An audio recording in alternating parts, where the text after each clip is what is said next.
रामचन्द्राय जनकराजचा मनोहराय मामकाभीष्टदाय मैदमङ्गलम् कोसलेसाय मन्दहासदासपोषणाय वासवादिविनुत सत्वरदमङ्गलम्। ఓం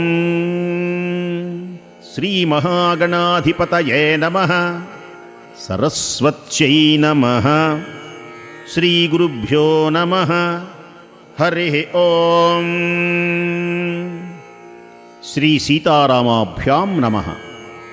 వాల్మీకి మహర్షి రచితమైన శ్రీమద్ రామాయణమనందలి బాలకాండము 20వ సర్గము యథాతథ అనువాదము.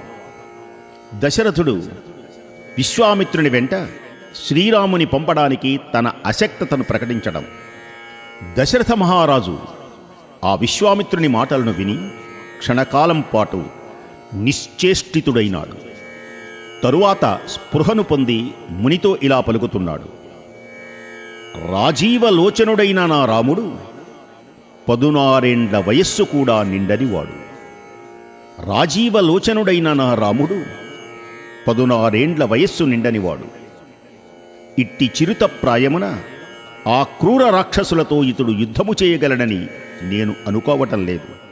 ఇదిగో ఈ అక్షోహిణీ సేనకు నేను అధిపతిని. ఈ సైన్యముతో వచ్చి నేను ఆ నిశాచరులతో పోరాడతాను. ఈ నా భటులు శూరులు, మొక్కవోవనటువంటి పరాక్రమము కలవారు, వివిధాస్త్రములను ప్రయోగించుటలో నేర్పరులు, రాక్షసులతో యుద్ధము చేయగలిగినటువంటి సమర్థులు. దయచేసి శ్రీరాముని మాత్రము కోరవలదు. నేను ధనుర్బాణములను చేపట్టి మీ యాగ సంరక్షణ చేయగలను. యుద్ధరంగమున సేనలకు నాయకత్వం వహించి నా బొందిలో ప్రాణమున్నంత వరకు ఆ రాక్షసులతో పోరు సల్పెదను. నేనే అక్కడికి వచ్చేదను. నీ యజ్ఞవ్రత దీక్ష సురక్షితముగా నిర్విఘ్నముగా పూర్తి అయ్యేటువంటి విధంగా చేస్తాను. కాబట్టి రాముని పంపవలసినది అని మీరు అడుగవలదు. రాముడు పసివాడు, ఇంకనూ ధనుర్విద్యను పూర్తిగా నెరవలేదు. శత్రువుల బలాబలములు గుర్తింపజాలడు.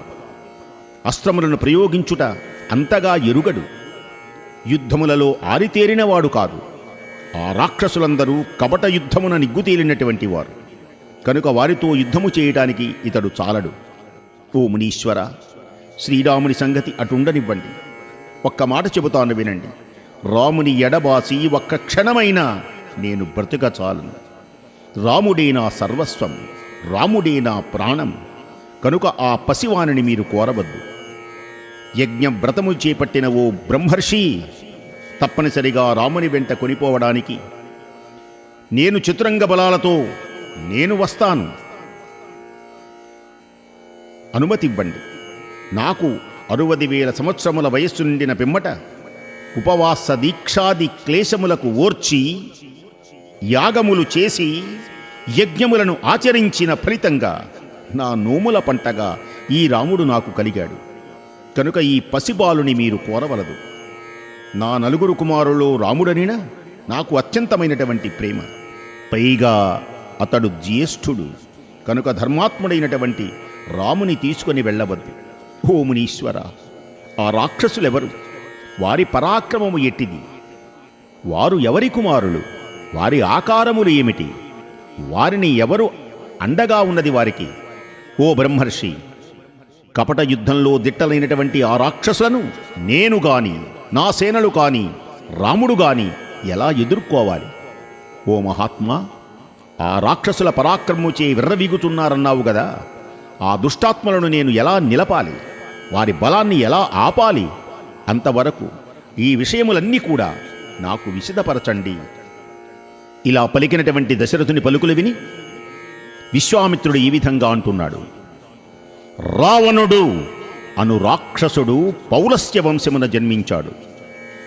అతడు మిక్కిలి బలవంతుడు, గొప్ప పరాక్రమశాలి. అతనికి పెక్కు రాక్షస బలం ఉన్నది. పైగా అతడు బ్రహ్మ నుండి అసాధారణమైనటువంటి వరములు పొందాడు. అతడు ఆ వర గర్వముచే ముల్లోకాలు బాధిస్తున్నాడు.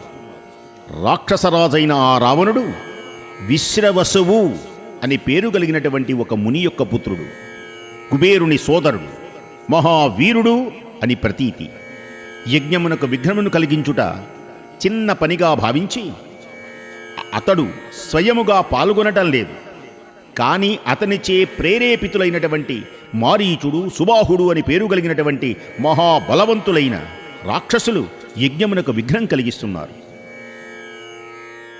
విశ్వామిత్రుడు ఇలా పలకగానే దశరథుడు గడగడ వణుకుతూ మునితో అంటున్నాడు, రణరంగమున ఆ దుర్మార్గుని ప్రతిఘటించి నిలువ నా వలన అయ్యేటువంటి పని కాదు. ఓ మునీశ్వర, మీ ఆజ్ఞను పాలింపలేని దురదృష్టవంతుడను నేను. నాకు గురువు దైవము మీరే కనుక పసివాడైన నా పుత్రుని మీరే అనుగ్రహించాలి. దేవతలు, దానవులు, గంధర్వులు, యక్షులు, గరుత్మంతుడు, నాగులు మొదలైనటువంటి వారెవ్వరూ సంగ్రామంలో రావణుని ఎదిరించలేరు. ఇక మానవుల విషయం చెప్పనేలా. ఆ రావణుడు రణభూమి యందు ప్రతి వీరుల యొక్క బలపరాక్రమాలని హరించి వేస్తాడు. కాబట్టి ఓ ముని పుంగవ, నేను నా సైన్యంతో కూడి పుత్రసహితుడనే కాని అతనిని అతని బలాన్ని ఎదుర్కొనడానికి అశక్తుడను.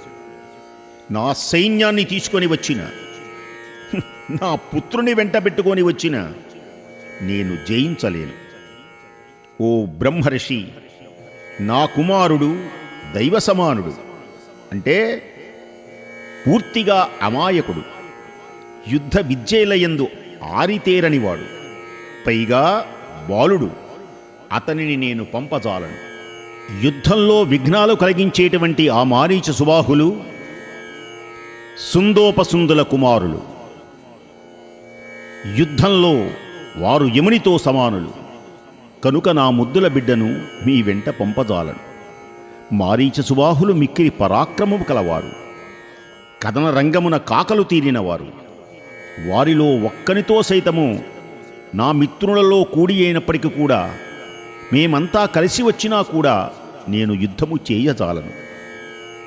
బ్రాహ్మణోత్తముడును కుశిని వంశమున జన్మించిన వాడును మహాపురుషుడు అయిన విశ్వామిత్రుడు అసంగతములైన దశరథుని మాటలకు ఆగ్రహోదగ్రుడైనాడు.